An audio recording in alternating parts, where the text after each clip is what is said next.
बिस्मिल्लाहिर्रहमानिर्रहीम।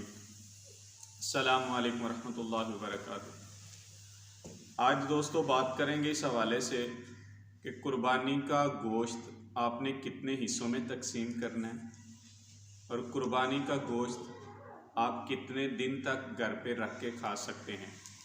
क्या मुहर्रम से पहले पहले खाना लाजिम है, उसके बाद क्या खाना जायज़ है कि नहीं।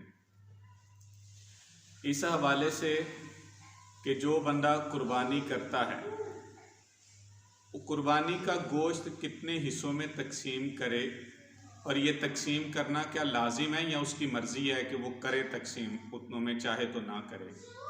दरअसल बात ये इस हवाले से जो हदीसें हैं तकसीम करने के हवाले से, उनमें लाजिम करार नहीं दिया गया कि लाजमी है इतने हिस्सों में तकसीम करो। हाँ, अच्छा तरीका ये है, मसनून तरीका ये है कि कुर्बानी का गोश्त आप 3 हिस्सों में तकसीम करें। एक हिस्सा आप अपने लिए रखें जो कुर्बानी करने वाला है, और एक हिस्सा आप अपने अइज़्ज़ो अक़रबा जो हैं यानी रिश्तेदार उनके लिए रख लें, दोस्त अहबाब के लिए, और एक हिस्सा जो है वो आप फ़ुक़रा, मसाकीन, गरीबों, फ़कीरों के लिए रखें। यानी ये 3 हिस्से गोश्त करना मसनून तरीका है। लेकिन अगर बिलफ़र्ज़ कोई 3 हिस्सों में तकसीम नहीं करता, किसी के अहले खाना ज़्यादा हैं, वो घर पे रख के ख़ुद खाना चाहता है, तो बिल्कुल उसको इजाज़त है। शरीयत की तरफ से कोई ऐसी पाबंदी नहीं है कि वो ख़ुद नहीं खा सकता। अब जैसे मिसाल के तौर पे देखें कि अगर किसी के घर में कोई एक बकरा ज़िबा होता है, तो बकरा जो नॉर्मल है उसमें कितना गोश्त होगा, ये 12, 14, 15 किलो गोश्त होता है नॉर्मल।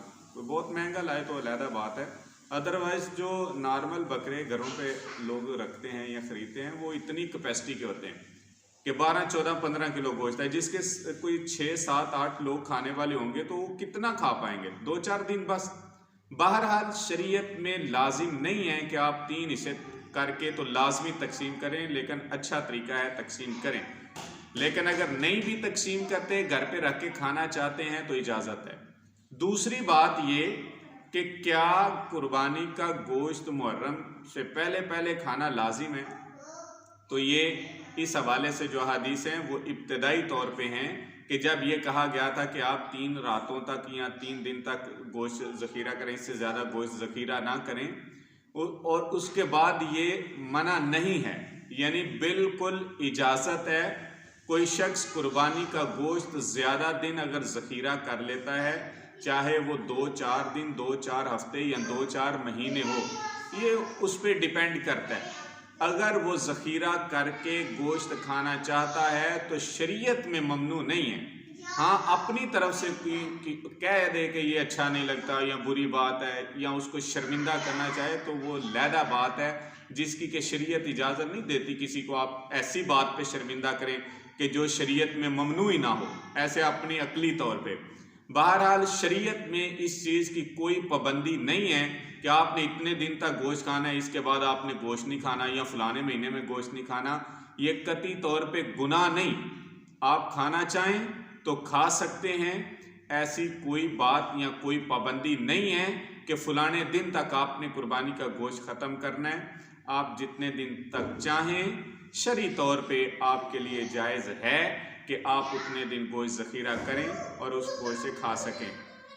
अलबत्ता बेहतरीन तरीका यही है कि आप कुर्बानी का जो गोश्त कर रहे हैं, आप कोशिश करें कि ज़्यादा से ज़्यादा जो गरीब या मिस्कीन लोग हैं जो कि ईद के अलावा गोश्त नहीं खा पाते, आप कोशिश करें कि ज़्यादा से ज़्यादा उन लोगों तक पहुँचाएँ।